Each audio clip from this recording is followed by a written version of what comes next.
네, 생활 속 법률 상식 오늘 이 시간 함께 하실 분부터 모셔봐야죠. 네, 언제나 바른 노무 상식을 전해주시는 분입니다. 가야 노무법인의 안정은 노무사 자리해 주셨네요. 안녕하세요. 네, 안녕하세요. 반갑습니다. 네, 반갑습니다. 반갑습니다. 자, 오늘도 좋은 말씀 부탁드리도록 하겠고요. 본격적으로 오늘 해결해야 될 과제에 대해서 알아보도록 하겠습니다. 저희가 상황으로 한번 준비를 해봤거든요. 사파를 통해서 상황 속으로 들어가 보겠습니다. 네, 안녕하세요. 저는 직장생활 9년차, 결혼 5년차 하나의 엄마가 된 불아내입니다. 얼마 전 저는 기다리던 아이를 낳았고요. 출산휴가를 마무리하면서 복직을 고민하던 차에 직장생활을 늘 응원하던 시어머니의 협조로 다시 출근을 할 수 있게 됐죠. 자, 그러던 어느 날 갑작스런 어머니의 교통사고 소식을 들었고 그래서 저는 어쩔 수 없이 육아휴직을 신청할 수밖에 없었는데요. 문제는 약 8개월가량의 휴직 기간이 마무리될 쯤입니다. 따르릉 따라르릉. 네, 불아내입니다. 불아내 씨? 나 인사과 부장인데. 아, 부장님 잘 지내셨어요? 아, 그럼 잘 지냈지. 근데 복직 신청을 했던데? 아, 네. 원래 시어머니가 좀 아프셔서 냈다가 이젠 좀 나아지셔서 복직하려고요. 아, 제 서류 보시고 전화하신 거예요?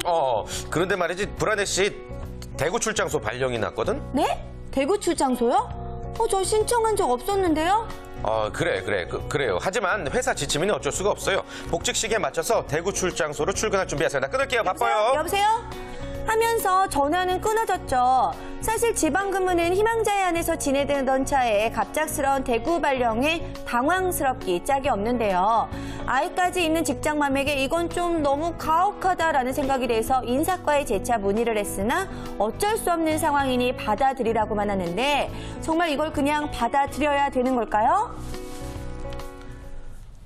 네, 받아들이기보다 그냥 확 받아버려야 될 만한 아주 화가 나는 그런 상황이라고 할 수가 네. 있겠습니다. 이거 아이를 낳은 우리 직장맘들이 뭐가 잘못이길래 이런 억울한 일을 겪어야 되나요? 네, 맞습니다. 정말 이런 상황이 되니까 쓰고 싶어도 쓸 수가 없는 게 바로 육아휴직이 아닐까 싶습니다. 그래요. 네, 맞습니다. 사실 지금 현재 육아휴직이 법규상 규정되어 있지만 신의 직장이라고 불리는 공무원의 경우에도 육아휴직 사용률이 3%에 불과합니다. 아이고. 그리고 주위에서 출산이나 육아를 이유로 이직을 하는 분들도 굉장히 많습니다. 또 이와 같은 사례가 제 주위에서도 많아서 저한테 굉장히 많이 문의 오는 사례여서 저도 이번 육아휴직 관련은 좀 더 신경 써서 준비했습니다. 그래요. 네. 실제로 노무사님에게 문의를 해오면 어떤 말씀을 전해주고 계세요? 사실 법규상은 이에 대해서 명확하게 근로자를 보호하기 위하여 규정이 되어 있습니다. 그래서 네. 육아휴직을 사용하였을 때 이제 복귀했을 때 직업 능력을 향상시키기 위해서 사업주는 노력을 해야 되고 그리고 육아휴직이나 출산휴가를 사용하고 복귀해야 했을 때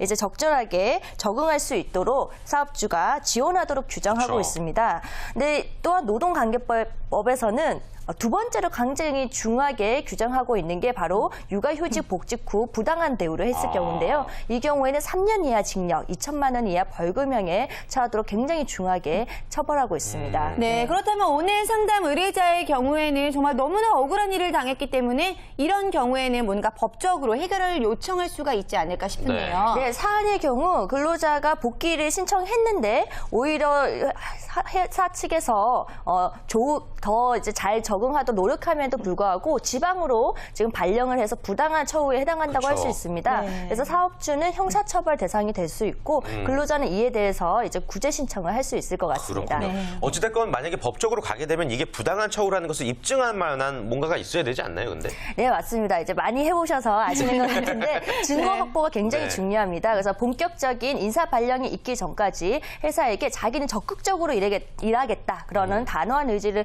표시하는 게 굉장히 중요하고요. 그리고 회사에서 이 발령이 있기 전까지 어떤 대우나 그런 조치가 있을 때 기록을 해놓으시고 만약에 면담을 한다고 할 경우에는 녹취를 해놓은 게 좋습니다.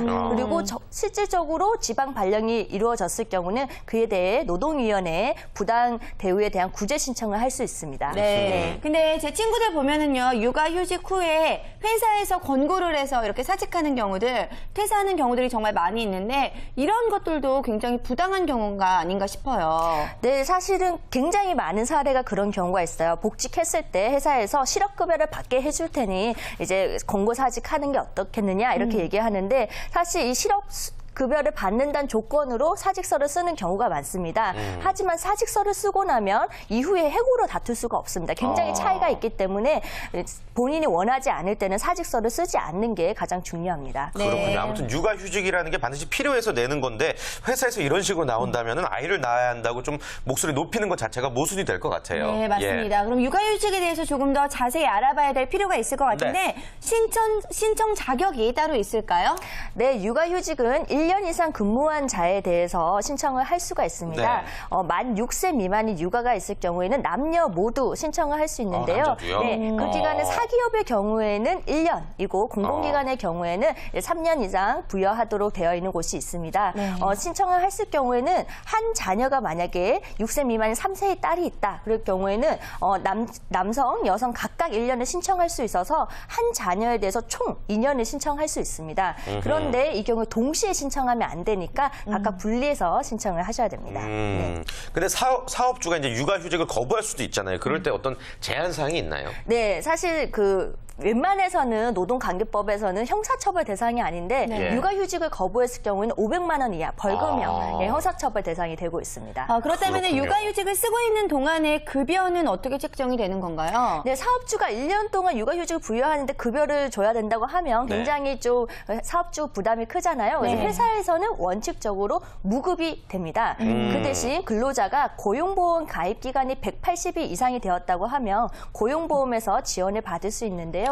기본급에서 40%를 지원받을 수 있는데 최저 50, 최대 100만 원까지 지원을 받을 수가 있습니다. 근데 육아휴직 자체가 육아휴직을 마치고 복직을 하는 것을 전제로 지원을 하는 것이기 때문에 육아휴직 기간 동안에 85% 그리고 복직하고 나서 6개월이 지나서 나머지 15%를 예. 신청해서 받을 수 있습니다. 네, 헷갈려요. 지금 계산을 좀 한번 해보면 네네. 만약에 월 200만 원의 급여를 받던 근로자가 육아휴직 신청하면 어떻게 되는 거죠? 네, 육아휴직을 매달 신청할 수 있어요. 30일이 지나면. 그러면 육아휴직을 사실은 200만 원의 40%인 80만 원 받을 수 있는데요. 네. 매달 85%인 68만 원만 신청하시고 그리고 육아휴직 끝나고 나서 복직하신 다음에 6개월이 지나서 이제 그동안 못 받았던 15% 분이 12만 원 그거는 신청할 수 있습니다. 못 믿으니까 나중에 주는 거죠? 네.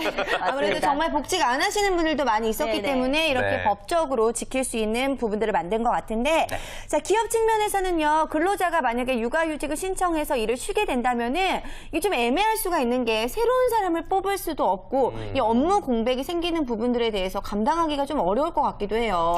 네, 맞습니다. 기업의 그러한 애로사항을 좀 지원해주고자 고용보험에서 근로자한테 육아휴직을 부여했을 경우에는 월 20만 원 지원금을 주고 있습니다. 기업한테요? 네, 기업한테 주고 있고 또 그 근로자 공백의 기간 동안 다른 근로자를 채용했을 경우에는 대체 근로자에 대한 지원금이 만약에 대기업의 경우에는 월 30만 원, 또 대기업이 아닌 우선 지원 대상 기업의 경우에는 월 40만 원 지원을 해주고 있습니다. 네. 그렇군요. 육아휴직 근로시간 단축 제도라는 것도 제가 들어봤거든요. 이건 어떤 제도인가요? 네, 제가 사실 제 사례를 얘기 드리면 예. 제가 일을 하는데 어떤 프로젝트에서 1박 2일 정도 밤을 새워서 일을 해야 되는 경우가 있었습니다. 예, 예. 근데 그때 담당하는 프로젝트 매니저 분이 1살 된 아기가 있는 경우였어요. 그래서 예. 제가 아이도 있는데 너무 힘들지 않느냐라고 여쭤봤더니 집에서 애 보는 것보다 일하는 게 훨씬 더 싫다. 그래서 일하는 게 애기 보는 게 힘들다 했던 경우가 있습니다. 예. 이와 같이 아기를 보는 것보다 일하는 걸 더 선호하지만 사정상 아이를 이제 어린이집 때문에 근무 시간 줄일 수밖에 없는 경우에 신청하는 경우인데요. 그래서 일반적인 근로 시간이 일주일에 40시간인데 주 15시간에서 30시간 사이로 줄여주는군요. 단축을 신청할 수가 있습니다.